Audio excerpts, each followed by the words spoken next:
Hello and welcome to this week's Halftime Talk. I'm honored to introduce our special guest this week, Mr. Roger Chia Kim Piow, who is the Chairman and Managing Director of the Rotary Group, which is one of Asia's biggest construction companies building storage tanks. And they have built 100 million barrels of storage tanks across the world, including here in the Middle East, in Fujairah, in Dubai, and in Saudi Arabia.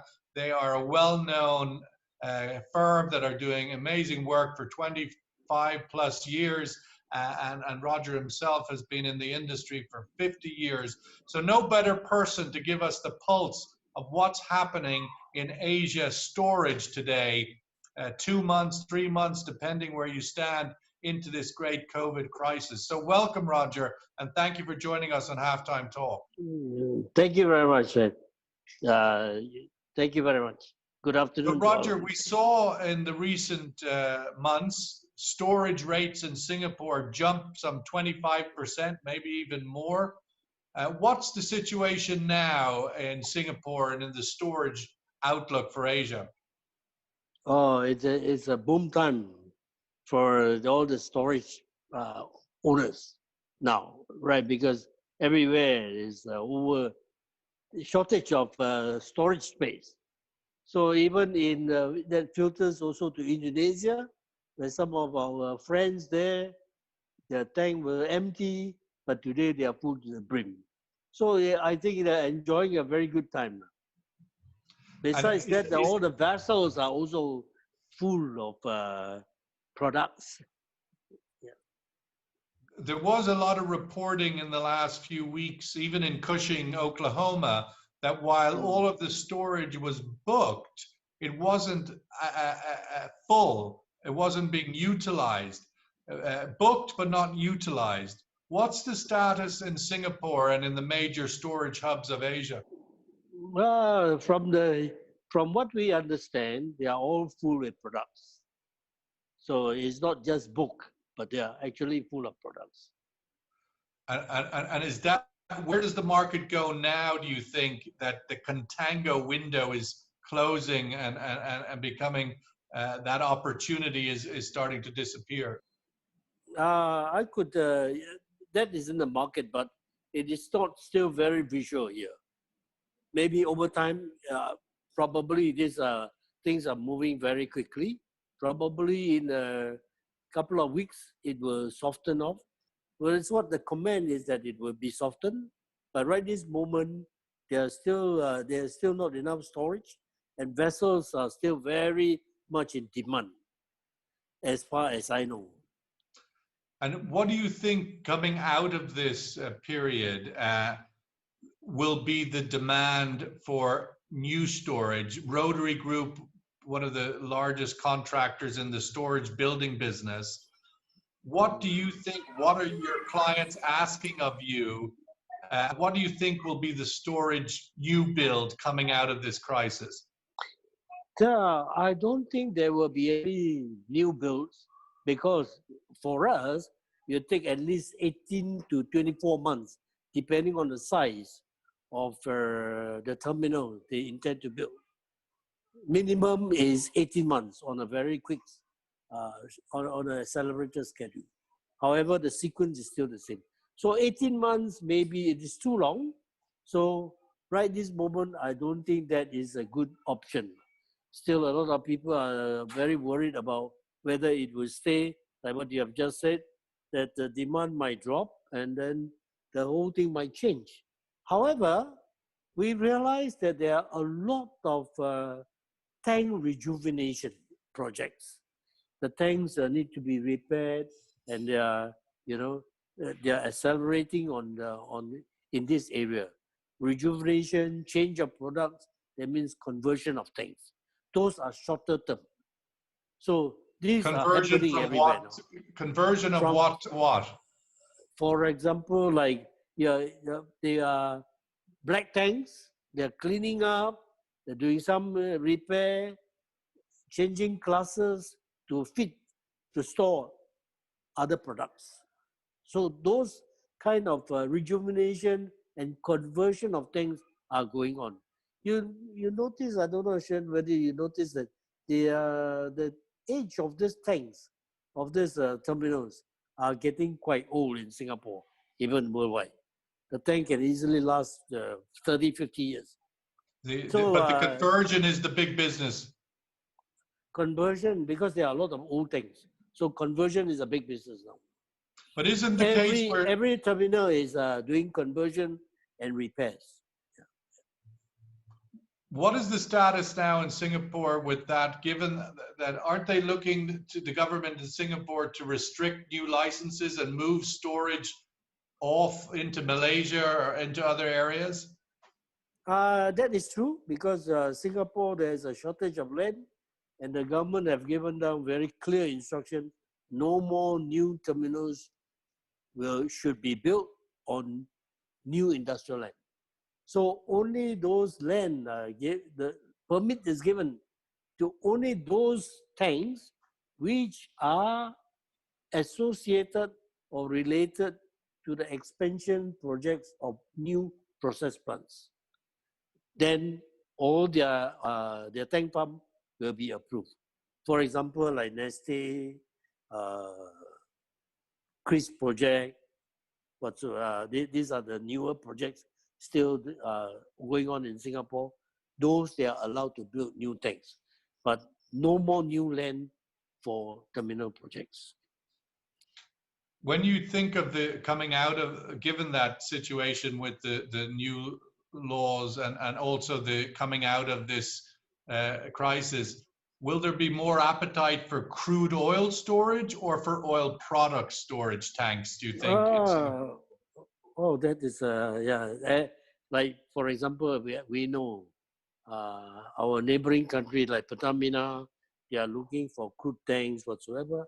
But we all know that crude tank for national security storage is not viable anymore unless you combine with trading. Otherwise, you don't have the throughput.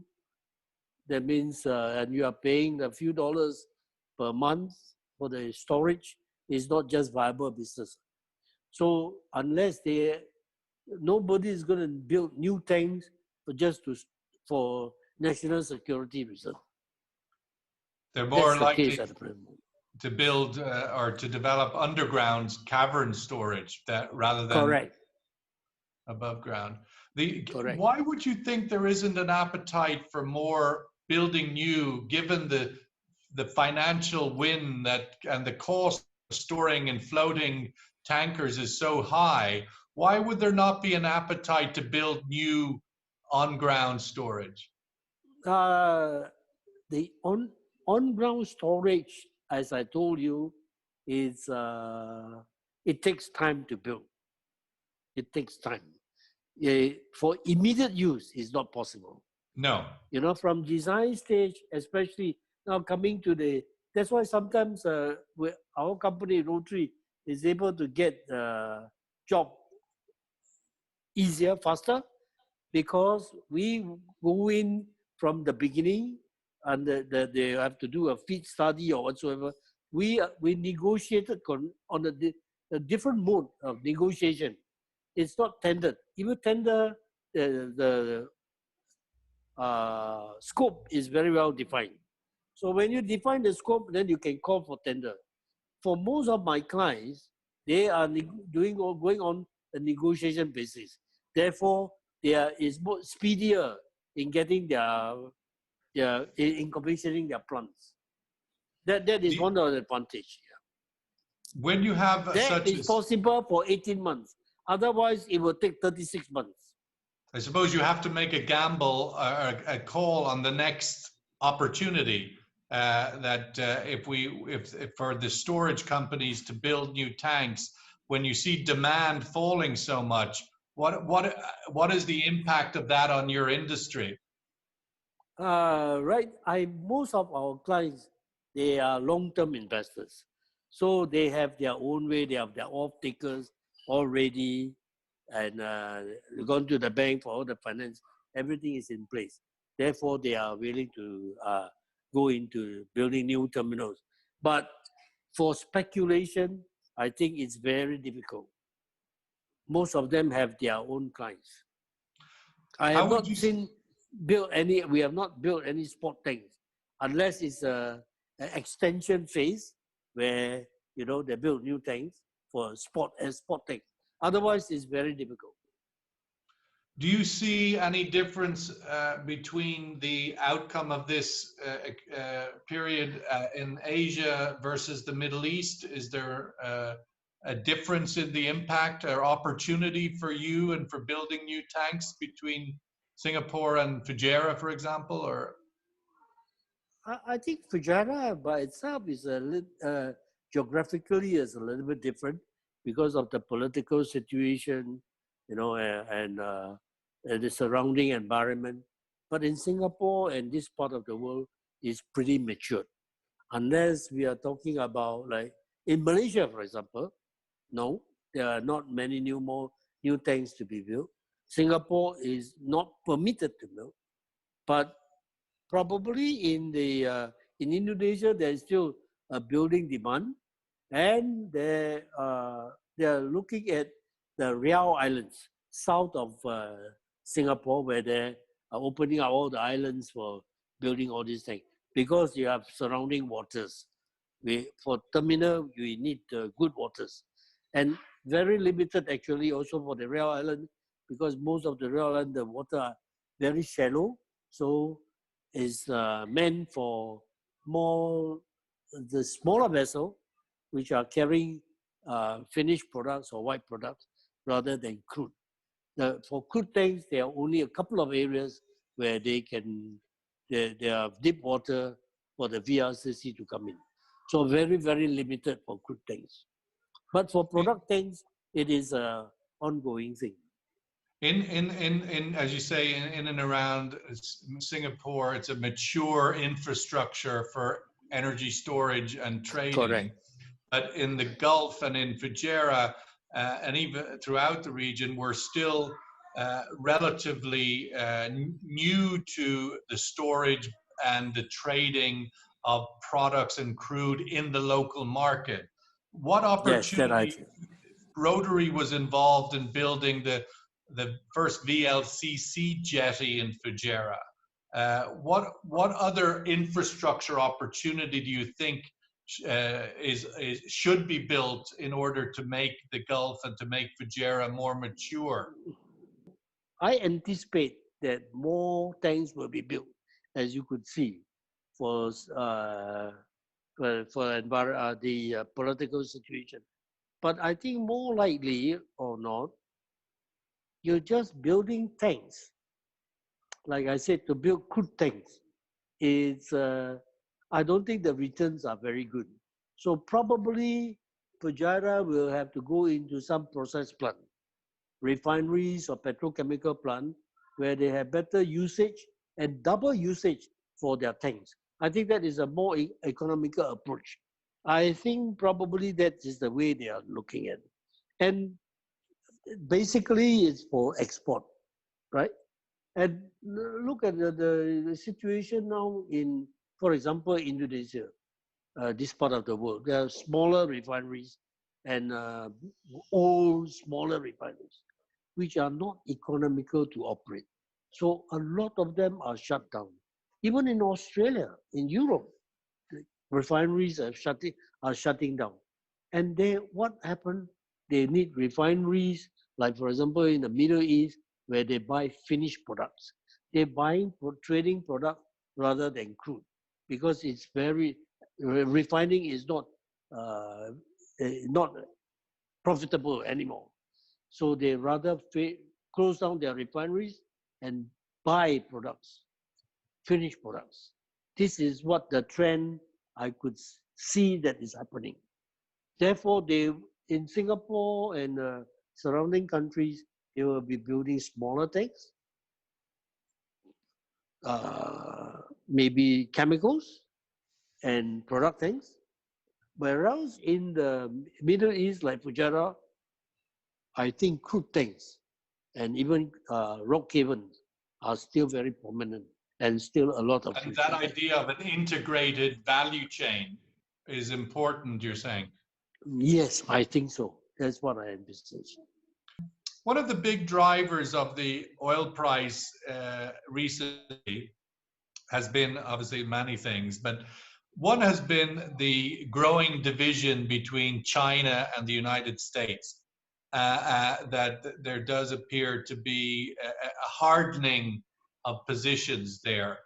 How do you think that plays out, and what impact will it have for the for Singapore and for the regional trading? Do you think? What's the outlook for that? What concerns you about that? Yeah, I think of course, there are two giants, right? Yeah, these two giants are at even they make love, we die.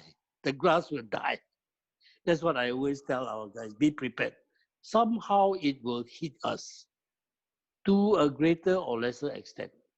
But for our business, we because of our reputation and our experience, we are not so badly affected for the present moment. I don't know in future if the situation worsen. I think it will be worse.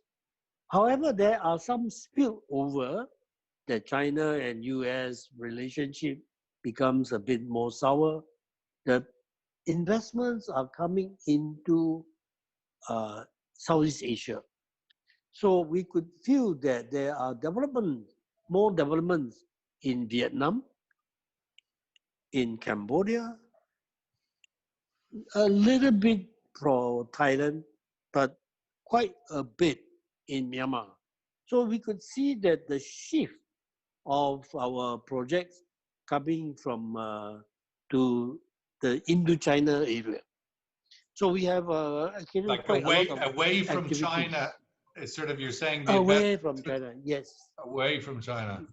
yeah, they are pushing away from China and they are developing more projects over there. Once if the factories are set up, they need more energy, and that's how it affects us. The energy level goes up, and there are more demand for oil and gas business. So we feel a little bit of spillover effect, which is positive for us. Just to finish, Roger, obviously we are now coming to the end of May. The first half of this year has been an incredibly turbulent period. How do you see the second half of the year, both from a kind of a economic and commercial point of view, folding? I think it's going to be very, very challenging. As for Singapore company, somehow the government is giving us a lot of subsidies right this moment. But I could see the bigger impact after COVID-19, after the circuit breakers. I think the government cannot continue to support us. We have to make it on our own. And it's going to be a very challenging uh, time now because the startup is going to be slow. We don't want a comeback of these, circuit breaker or lockdown. So we also have to be very responsible for what we are doing for the nation, for the world, not only just for our company. So we are taking a lot of advice and guidance from the government how to start up properly so that we do not cause any more outbreak in the near future. That's what we are trying to do. So the startup I could see will be very slow. How do you interpret the recent increase in oil price? It seems the markets are very optimistic. That surprised me a little bit. I don't know the reason why. I I don't understand. The demand is still there. The COVID, nobody is going out. The airline business have gone down.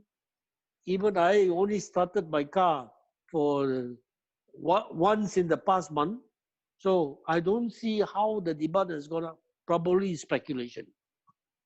I mean, you That's have what I it. see. The stock markets as well are getting close back to pre-COVID. There seems to be a lot of optimism in the equity and energy markets at the moment. Hmm. I think for me personally, I invest and we lost. Personally, in my family business, I lost a lot of money. I think people are getting sick of it. Why? If you don't correct it, it will further, you'll be weaker and weaker each day. So I think these are the reasons why people are stepping up again to do business. And for whatever There's reason. only there's I only so long you can keep a lockdown. I think the precisely. patience is running out. I think that we are talking among ourselves. The COVID-19 will not kill as much people as the economy. People will run out of food. I think that is more dangerous. The the the the, the weak economy will kill more people than just the COVID. So you can see that you could realize that Rome, Italy, and France are opening up regardless, because which country can continuously support the nation like that? You're eating on your reserve. I think this is a big issue. Well, you have in the US people receiving checks from the government straight into their pocket. But that is the period we're in. The second half of 2020 is going to be another turbulent ride, one would think. I think so.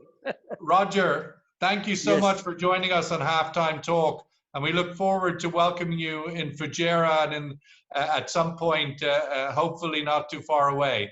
But thank you and take care and be safe. Ciao. And all of your colleagues Yeah. at the Rotary Group, hopefully you will have a very profitable recovery in the second half of 2020. Thank you. Thank you very much. Thank you.